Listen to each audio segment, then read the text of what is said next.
Non, parce que le Seigneur connaît ses enfants.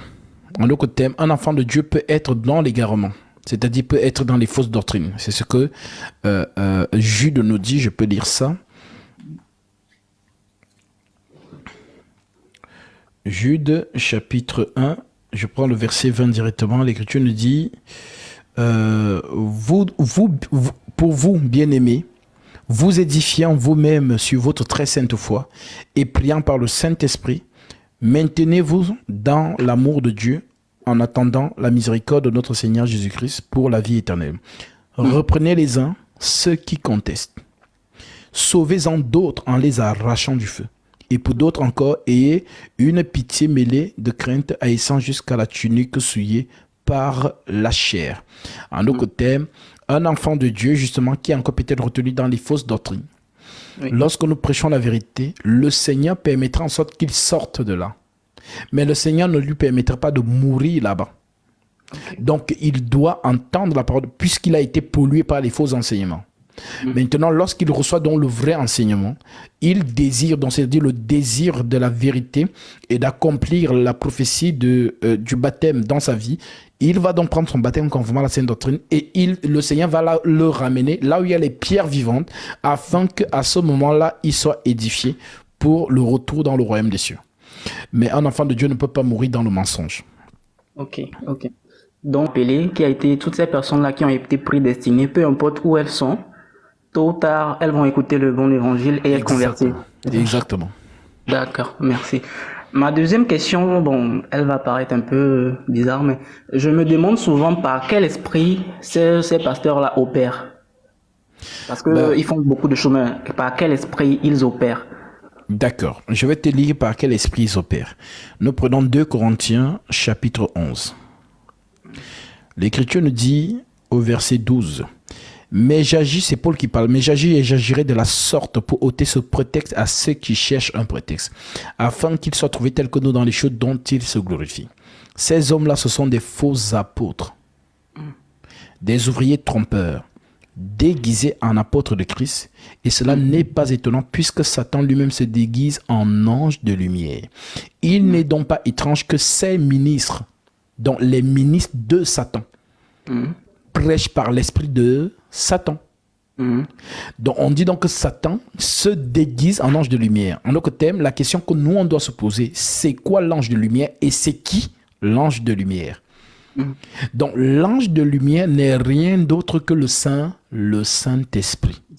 Donc Satan veut se faire passer pour la vérité. Voilà pourquoi il ne se présente pas en tant que mensonge, mais il se déguise. Voilà pourquoi on emploie le terme déguisé. On dit, il n'est donc pas étrange que ces ministres se déguisent en ministres de justice.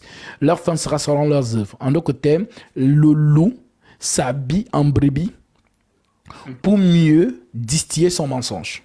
Maintenant, comme je dis souvent à ceux qui nous écoutent, ne regardez pas l'homme par l'apparence, mais éprouvez l'esprit qui est derrière lui. Pourquoi? Parce que l'homme, le corps humain n'est qu'un vêtement qui dissimule un esprit. C'est un peu comme un homme qui voit une belle femme. Ça veut dire que quand il regarde la belle femme, elle a les formes, elle est belle, elle est ceci, il est attiré. Mais ça, c'est le regard humain qu'il a eu. Parce que c'est ce que ses yeux naturels voient. Voilà les formes, et ainsi de suite, la beauté, ainsi de suite. Mais sauf que si celui-ci avait le discernement, il allait voir les démons qu'il y a dans cette femme. Un peu comme on parle de Marie lorsqu'elle n'était pas encore convertie. On dit que le Seigneur, lui, l'a délivré de combien? De 7 démons. Donc imagine-toi des hommes qui ont couché avec elle lorsqu'elle était encore escort girl. Donc dans un corps peut être logé une multitude de démons. Mais toi, à l'œil nu, tu ne pourras pas voir. Si le Seigneur ne te révèle pas. Donc, pour dire quoi? Ça veut dire que l'homme, naturellement, c'est un corps. Et le corps humain, c'est un habit du spirituel. Donc, soit dans le corps de cet homme, c'est l'esprit de Dieu qui parle, en d'autres termes, l'ange de lumière. Voilà pourquoi on dit que c'est poussé par le Saint-Esprit que les hommes ont parlé de la part de Dieu. Soit alors, c'est l'esprit de Satan qui parle par cet homme. Maintenant, quand les deux esprits vont te parler, comment vas-tu donc reconnaître l'esprit de la vérité et l'esprit de l'erreur? La manière dont tu reconnaîtras, ce n'est pas en regardant l'homme avec son beau costume, ainsi de suite, mais c'est en vérifiant ses dires à la lumière de ce qui est écrit. Oui. Donc, si par exemple, l'esprit qui est en lui te dit quelque chose qui est contraire à ce qui est écrit, à ce moment, tu reconnaîtras que ce n'est pas le même esprit. Voilà pourquoi la sainte doctrine nous a été donnée, en d'autres termes, les Écritures. Les Écritures qu'on a laissées aux disciples, ce n'est pas pour orner la Bible, c'est justement pour vérifier que lorsqu'un esprit viendra nous parler, est-ce que ce que l'esprit là nous a dit est conforme à ce qui est écrit? Donc, si ce que l'esprit dit au travers de cet homme est exactement ce qui est écrit, nous disons Amen. Mais si ce qu'il dit est contraire à ce qui est esprit, à ce qui est écrit, nous refutons cela. C'est là où nous comprenons que c'est l'esprit de la rue, donc c'est Satan qui est derrière. Un peu comme aujourd'hui, vous voyez avec la polémique de est-ce que les femmes peuvent enseigner. Oui. Pourtant, l'écriture est claire. L'écriture dit je ne permets pas à la femme d'enseigner. Maintenant, aujourd'hui, les hommes polémiquent dessus. Ils raisonnent dessus en disant non, il n'y a plus, Dieu n'a pas de sexe. Pourtant, celui qui a écrit je ne permets pas à la femme d'enseigner, c'est inspiré du Saint-Esprit qui l'a écrit. Donc, si tu as le même esprit que la personne qui a posé cette écriture, ça veut dire que l'esprit qui est en toi va reconnaître cette autorité. Je ne permets pas à la femme d'enseigner, alors tu diras Amen. Oui. Maintenant, tout esprit qui dira le contraire, que la femme enseigne, c'est l'esprit de l'erreur, tout simplement. Amen, amen. Donc, autant si je me permets encore, je te prends encore le verset plus haut, là où Paul dit, il dit, si vous pouviez supporter de ma part un peu de folie, mais vous me supportez, car je suis jaloux de vous d'une jalousie de Dieu, parce que je vous ai fiancé à un seul époux pour vous présenter à Christ comme une vierge pure. Maintenant, la vierge pure, c'est celle qui reçoit le bon enseignement. Maintenant, verset 3, toutefois, malgré que je vous ai prêché, dit Paul, toutefois, de même que le serpent séduisit Ève par sa ruse, je crains que vos pensées ne se corrompent et ne se détournent de la simplicité à l'égard de Christ. Donc, Paul dit que, malgré qu'il a prêché la vérité, il y a quand même certaines personnes qui vont se détourner des Écritures pour, justement, suivre le serpent, en autre thème Satan. Alors, il nous explique au verset 4 en disant, « Car si quelqu'un vient vous prêcher un autre Jésus, maintenant, qu'est-ce qu'on appelle autre Jésus? Un autre Jésus, c'est un Jésus qui est pareil au vrai, mais qui a un autre discours. » Ok. Un peu les histoires de Trinité. Oui, oui. Dans la sainte doctrine des apôtres, nous savons que le Jésus des apôtres, c'est le seul vrai Dieu tout-puissant manifesté en chair, conformément à 1 Timothée 3,16. Le mystère de la piété est grand. Dieu a été manifesté en chair. Oui, donc, oui. Paul continue en disant que si notre évangile est voilé, il est voilé pour ceux qui périssent. En d'autres termes, tout le monde ne doit pas comprendre ce mystère. Ceux qui ne comprennent pas ce mystère sont ceux qui n'ont pas la révélation. Oui, oui, oui. Donc, quand il dit donc que car si quelqu'un vient vous prêcher un autre Jésus que celui que nous vous avons prêché, ou si vous recevez un autre esprit que celui que vous avez reçu, ou un autre évangile que celui que vous avez embrassé, vous le supportez fort bien. En d'autres termes, si on entend parler du vrai Jésus, bah, il y a le faux Jésus. Si on entend parler du vrai Saint-Esprit, il y a le faux Saint-Esprit. Si on entend parler du vrai évangile, il y a le faux évangile. Maintenant, c'est comme tu posais la question, par quelle force ces gens-là agissent, tout simplement, c'est par la force de l'esprit de la ruse, en d'autres termes, Satan. Et je pense que c'est là-bas qu'on doit utiliser l'épée du Saint-Esprit par rapport à ce qu'eux ils prêchent. Justement, et l'épée de l'esprit, ce n'est rien d'autre que l'écriture. Voilà pourquoi un disciple sera toujours puissant et très fort lorsqu'il campe dans les écritures. Par exemple, quand tu es devant quelqu'un qui se présente à toi disant qu'il est homme de Dieu. D'accord. Maintenant, lorsqu'il sera en train de parler, il va te dire des choses. Parce que toi, tu as étudié à ce qui est écrit. Tu vas te dire, mais attends, mais ce que tu as dit là, est-ce que tu peux me donner l'écriture? S'il ne te donne pas l'écriture, à ce moment, tu sauras que c'est l'esprit de l'erreur que tu as détecté. Et en général, lorsque tu détectes l'esprit de l'erreur, il se fâche. Oui, oui. Voilà. C'est ça, en fait. Où il se fâche, il essaie de créer la confusion pour que les gens, voilà, parce que tu l'as détecté, en fait. Ça, c'est vrai. Voilà. Ok, je vais pas monopoliser, mais j'ai deux dernières questions si je peux, mais au cas où je peux les laisser, peut-être une autre fois, je vais peut-être monter. Alors, vas-y, comme ça, parce que je dois justement arrêter D'accord. À 18h, peut-être 18h15, on va dire. D'accord, là, je vais aller un peu vite. L'avant-dernière est un peu assez personnelle, mais j'espère que peut-être d'autres personnes se trouvent dans cette situation. Je suis une personne qui a été convertie en écoutant. Et je vais pas le mentir, j'ai beaucoup écouté, que ce soit de ces pasteurs ou que ce soit de la Bible, mais j'ai beaucoup écouté. Mais la transformation n'est pas venue particulièrement d'une prédication de quelqu'un. Mais c'était un ressenti en fait. C'était un ressenti.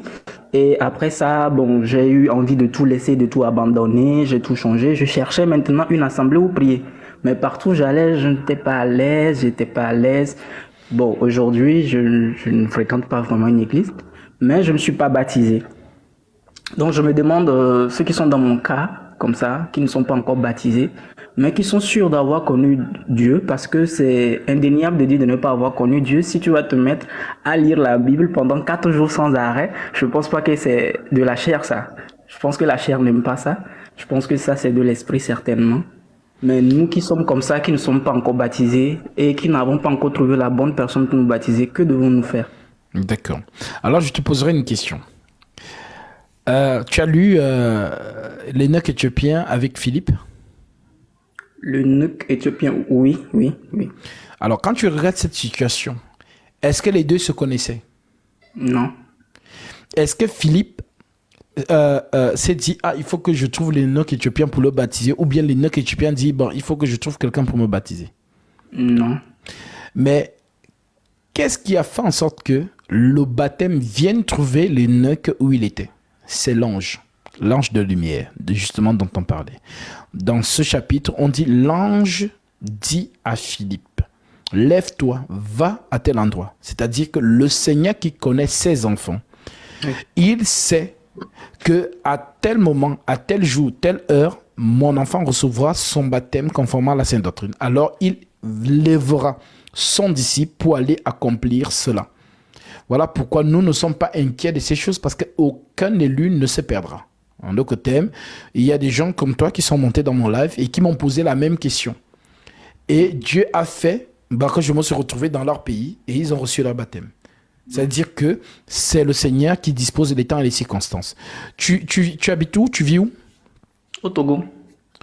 Il y a justement le frère Paul qui est à Lomé, justement, qui est sous l'autorité de mon ministère et qui justement accomplit l'œuvre du Seigneur là-bas au Togo. D'accord, d'accord. Merci beaucoup. Donc tu peux te rapprocher, si tu prends le numéro du groupe WhatsApp, je t'enverrai son numéro, comme ça tu peux te rapprocher de lui et puis il te baptisera conformément aux Saintes Écritures. D'accord, d'accord. Voilà mon frère. D'accord. Bon, je pense que je vais laisser peut-être les autres monter. Ça marche, que Dieu te bénisse. Merci beaucoup. Shalom. Shalom.